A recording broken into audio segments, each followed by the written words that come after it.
Hey everybody, Nick Espinoza, your chief security fanatic here, and it is Sunday, so we are doing breaches of the week. And if you like data breaches, I personally don't, this week is not going to disappoint, as have the past zillion weeks I've been doing this. But before we begin, I'd like to thank the following people that messaged me, text me, email me, whatever it was to get me this kind of information.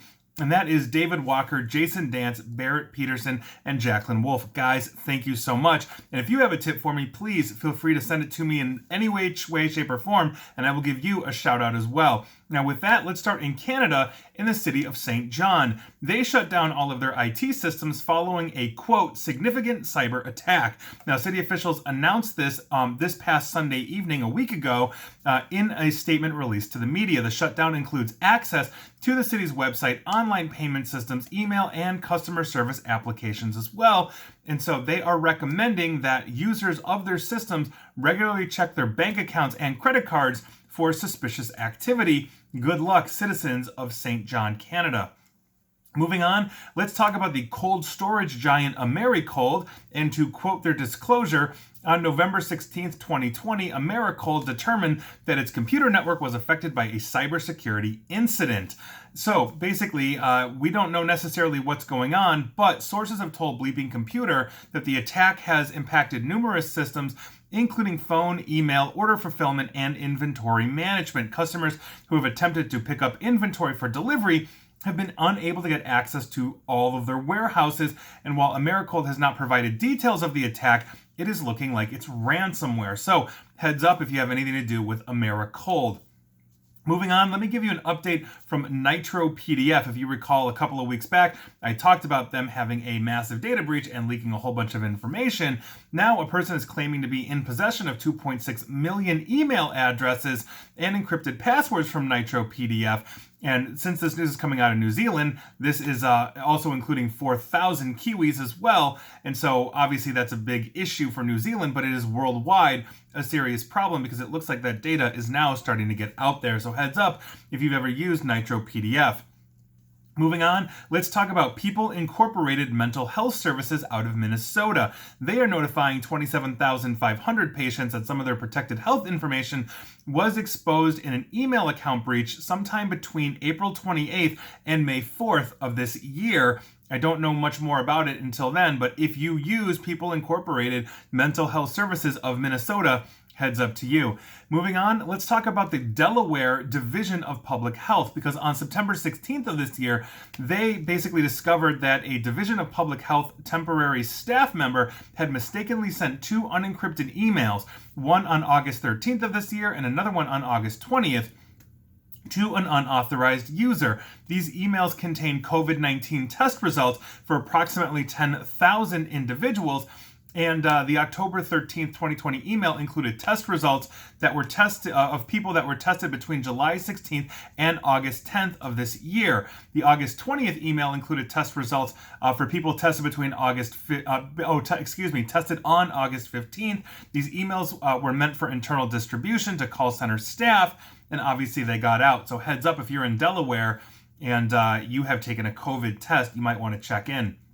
Moving on, let's talk about Welsh COVID-19 patient data, because apparently personally identifiable information on 18,105 coronavirus patients leaked basically in Wales. I don't have much more information on that. I couldn't find anything, and the one news site that I could find information on was behind a paywall, and that's all I got. So heads up if you're Welsh in Wales and you've got you took a COVID test. So there you go.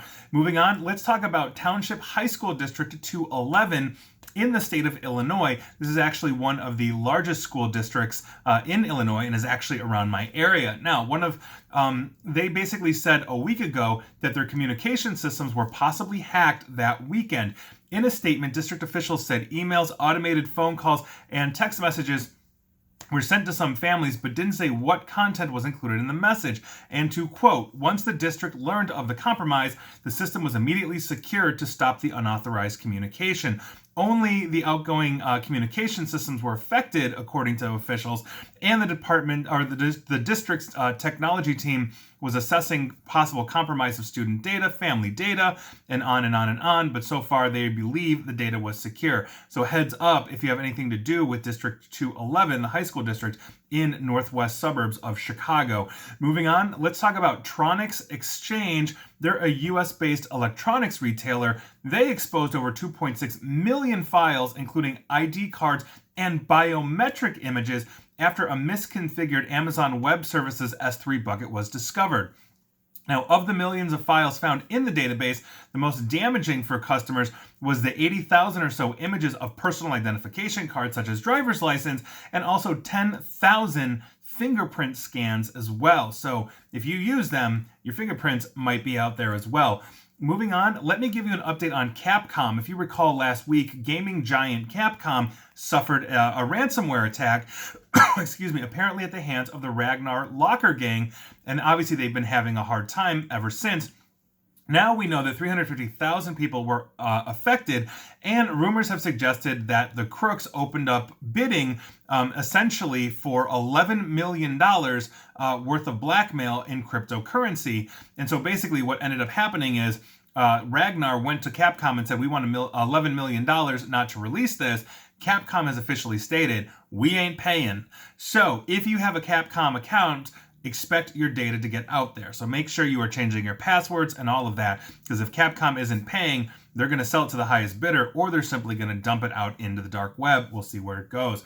Moving on, let's talk about the port of Kennewick, Washington. This is a city. I assume they have a port. They have ransomware hit, and the ransomware attackers are asking for $200,000 US. They don't think any personal data was taken, but we'll see. I don't have any much more information on that, but heads up if you are a citizen of the port of Kennewick, Washington State.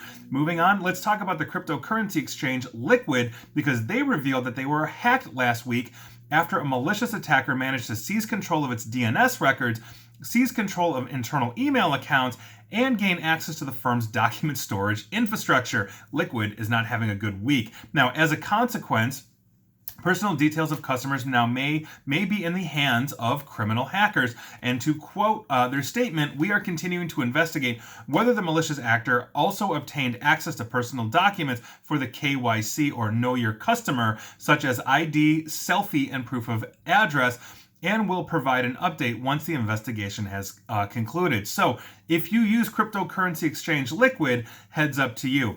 Moving on, let's head on to the state of Iowa and talk about Mercy Health System in Iowa City.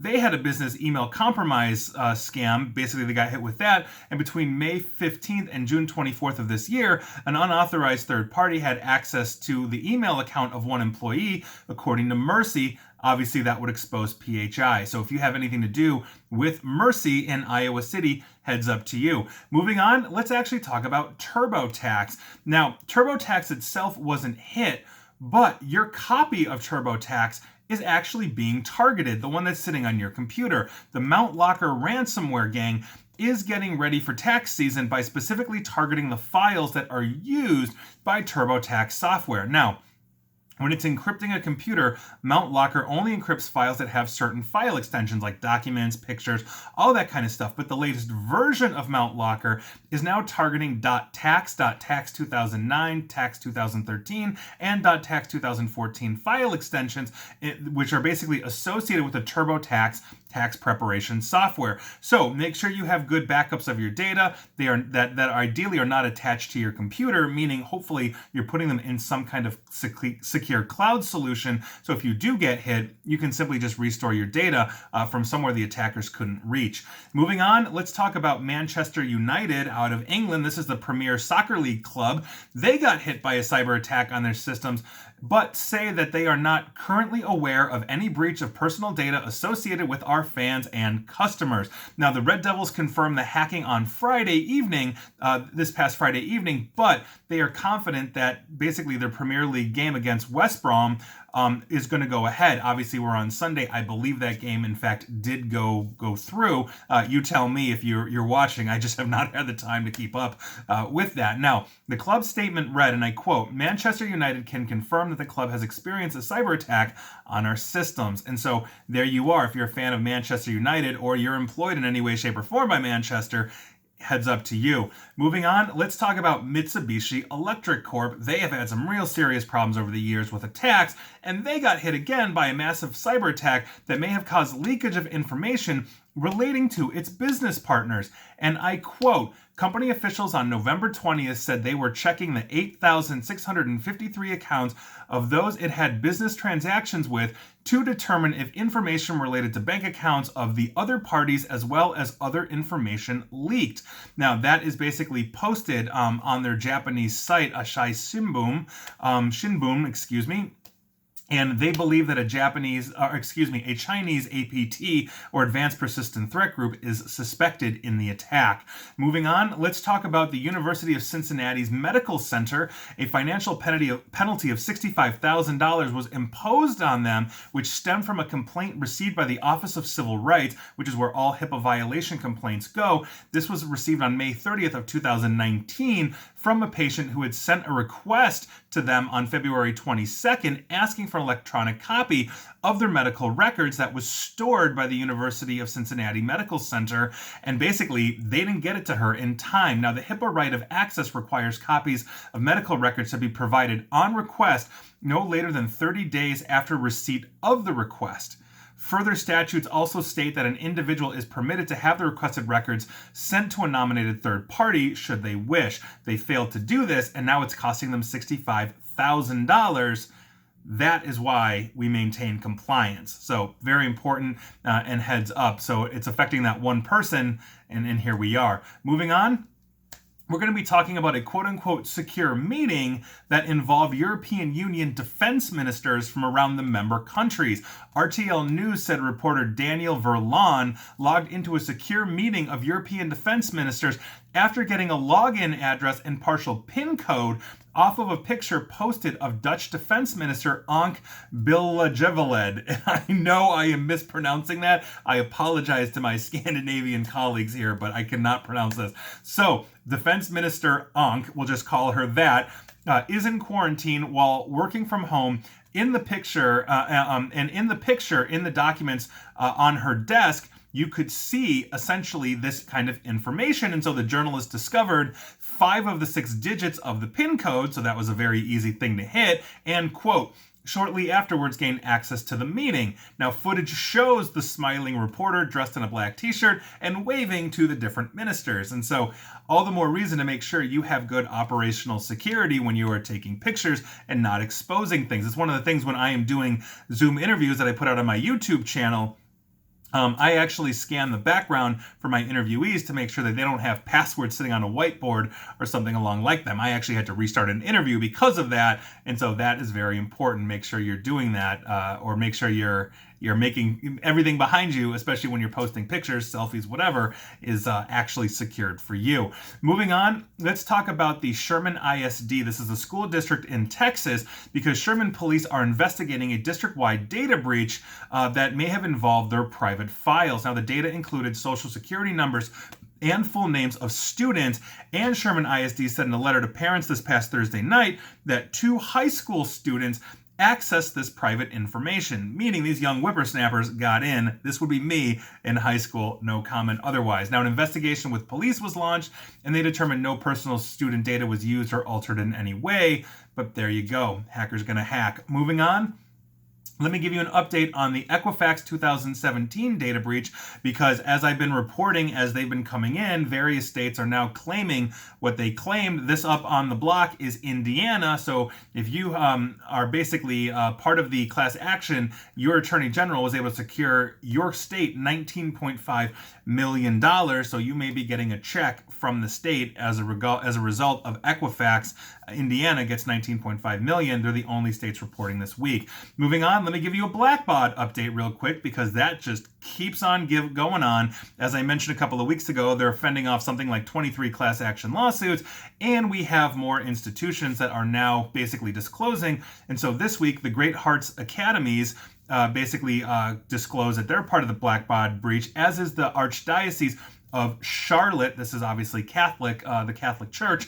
And so those 2 institutions are using Blackbaud and are now declaring Here we go. Moving on, let's talk about Keene, the city of Keene in New Hampshire, because a security breach may have compromised the banking information on 5,525 individuals and organizations that have sent checks to the city's post office box. Yes, physical checks. Now, in a November 11th letter, the city notified those potentially affected that the database for Technology Management Resources, Inc. was accessed by an unauthorized person, according to a memo posted to the city's website. The memo also says that while the checks sent to the city have not been compromised, the person who gained access to this database would have been able to view account and routing numbers that are visible on the scanned images of the checks. The breach should not involve any payments made directly to Keene's revenue office, but only those mailed to the post office box, according to the news release this past Monday. So if you live in Keene, New Hampshire, and you are paying the city for, I'm guessing, some kind of utility, and you're cutting a check and snail mailing it out, you want to contact them. Heads up to you. Moving on, let's talk about the Alibaba-owned e-commerce giant Lazada. Following reports that basically Lazada had suffered a data breach, the company said this past Saturday that a leak from a third-party provider was the culprit, and it was not their in-house servers. Up to 13 million accounts in Thailand were compromised by criminal hackers, triggering worries of compromised financial data and privacy details. And to quote Lazada, "Our investigation shows that the leak did not come from Lazada, but a third-party provider. They are not naming that third-party provider, and obviously I will keep on that for you, so heads up if you're in Thailand and you have anything to do with Alibaba's Lazada." Moving on, let's head on over to Ireland, because we are talking about a startup. This is Irish gym management software company Glowfox. They are investigating reports of a recent data breach in which users' personal details may have been compromised. Now, the startup is one of a number of companies whose databases were reported to be hit by shiny hunters, which has become very visible in the last few months, publicly putting this stuff out. The last one I reported on that was shiny hunters was Animal Jam, which obviously is compromising children's information. I believe that was last week or the week previously. So that was 46 million accounts, but this is obviously a serious issue. Glowfox has not responded to media requests for comment on this possible breach, but they have been responding to individuals on Twitter who are posing questions to the company after being informed that their website was compromised. So your gym may be using Glowfox, which means you may be hit. You might want to check that out. Moving on, let's head on down to Louisiana and talk about the LSU Healthcare Services Division, because a cyber intrusion into an employee's email box, may have compromised patient information at several hospitals around Louisiana. Basically, they had a news release this past Friday that said LSU Healthcare Services Division recently became aware of this, which happened in September. Now, email messages or attachments contain limited information about patients who received care at University Medical Center in Lafayette, Lally Kemp Regional Medical Center in Independence, Leonard J. Chabert Medical Center in Houma, W.O. Moss Regional Center in Lake Charles, and the former Earl K. Long Medical Center in Baton Rouge. Now, Bogalusa Medical Center in Bogalusa was also hit, and Interim LSU Hospital in New Orleans is also affected by this as well. It's also possible that this information was accessible to others on top of this. So heads up, if you have anything to do with LSU's healthcare system in the state of Louisiana, that is obviously a very horrible problem they have, and hopefully your data is going to be okay, as is everybody's. Moving on, we're going to go to our finalies, because we have two very concerning ones. First one is a major power outage in Mumbai, India, at a nuclear power plant. Now, authorities in India determined that a major power outage occurred last month in Mumbai may have been caused by criminal hackers. The outage occurred in mid-October, and it impacted the Mumbai metropolitan area, causing a significant disruption to traffic management and trains as well. It took 2 hours to restore power just for essential services, and an additional 12 hours to restore power to the affected areas.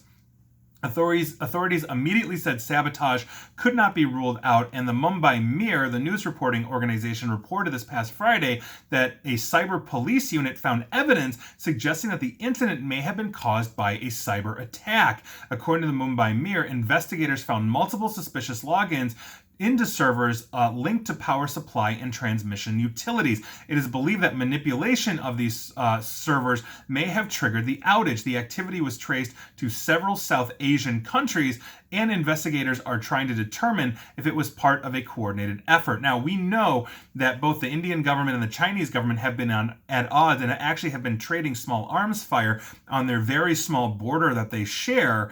And so we're wondering if this is going to be a state-sponsored advanced persistent threat coming out of China, and exactly what kind of infrastructure they hit. Nuclear power plants tend to have an isolated, physically separated control infrastructure that cannot be accessed from the internet. So maybe this was upstream hitting something else that regulated power control. This is going to be a very concerning thing, because essentially, as we are looking at this kind of attack happening, the last thing we want is, one, a nuclear meltdown of any which way. But these things are part of a greater cyber warfare plan, typically, to make countries, especially in areas, deaf and blind. We saw this in Ukraine about 5-6 years ago or so, with Russian state-sponsored hackers hitting them. So that's obviously very concerning. And anytime you've got power outages, especially when they are tied to any type of power, including nuclear, coal, whatever it is, that's very serious. And finally,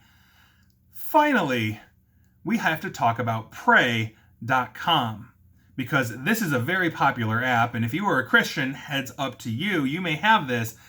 And oh boy, here we go. Now, the Christian faith app Pray.com has leaked private data for up to 10 million people, according to researchers. Now, the app offers daily prayer and Bible stories to inspire, educate, and help you sleep. This is also a subscription base running from $50 to $120, and it boasts audio content of religious figures, televangelists, and even celebrities like Kristen Bell and James Earl Jones. Who would have thunk? Now, it has been downloaded by more than 1 million people on Google Play and ranks as number 24 in the lifestyle app rankings in the Apple App Store. And this is a huge problem for millions of people, because VPN Mentor analysts found several open, publicly accessible cloud databases belonging to Pray.com containing 1.9 million files, or 262 gigabytes worth of data. Most of this is internal information, but one of the buckets has very concerning data.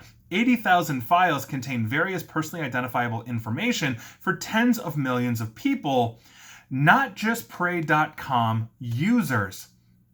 That's right, not just Pray.com, but millions and millions of people outside of this, which is why it's the last thing we're talking about. This is a huge violation of privacy, and here's what's going on. Now, this information included photos uploaded by the app users, such as profile photos and avatars for Pray.com's private communities social network, including those of minors. Also, the files included comma-separated value files, or CFV files, from churches that use the app to communicate with their congregation. These files contain lists of the church attendees with information for each churchgoer that includes names, home and email addresses, phone numbers, even marital status, and other things. The app also says that it facilitates church donations, so users can donate directly to their church via the app, which is part of their ecosystem. The donations were also logged in this bucket, along with the donation amount, the donor's personally identifiable information, and Pray.com's fee for processing the donation. What was missing, though, were any records of donations being forwarded to the churches. We assume the churches are getting this, but here we are. And to quote the researchers, the long list of donations processed by Pray.com could give cyber criminals invaluable insight into the finances of app users and an opportunity to contact them appearing as the app querying a previous donation. Basically, what they can do is run a phishing scam and say, hey, I saw on Pray.com you donated $20 to wherever. We'd like you to donate more. Please go to this link. And now you're going to get people that are thinking that they are donating to wherever they donated, going to another place to donate money. Most damningly, though, and this keeps going, the cloud database included entire phone books from the users. Here's why. Whenever a user joined the community social network, the app asks if it can invite friends to join. As you say yes, as you opt in, and if your entire social network is on Pray.com, or let's say most of your Facebook is on Pray.com, you're going to say yes because you're going to want everybody in your ecosystem. Overwhelmingly, most people do. And so the app then uploads the entire user's phone book from their device, Android or Apple, containing all contacts and associated information. Meaning, if you have Pray.com and you say yes, and I'm in your phone book, they have my email address, my phone number, anything else, including home address, anything else you have on me is now part of Pray.com. They now have this information. They are data mining me, even though you have given them consent for me. Now, the researchers said that many of these phone books contain hundreds of individual contacts, each one revealing that person's personally identifiable information, including names, phone numbers, email, home, and business addresses, and other details like company names and family ties. So if they know that, let's say I'm a cousin of somebody, they are linking me to my cousin that is using Pray.com or sister or whatever that is. Some of the entries included login information for private accounts as well. And this is what I have been haranguing Facebook for years. This is Cambridge Analytica, in the sense that Cambridge Analytica went ahead and you downloaded this or played with this, and of those, I think it was 50 or 80,000 people, they got tens of millions of information because by you were accepting them into your social network, and Facebook was allowing them to scrape.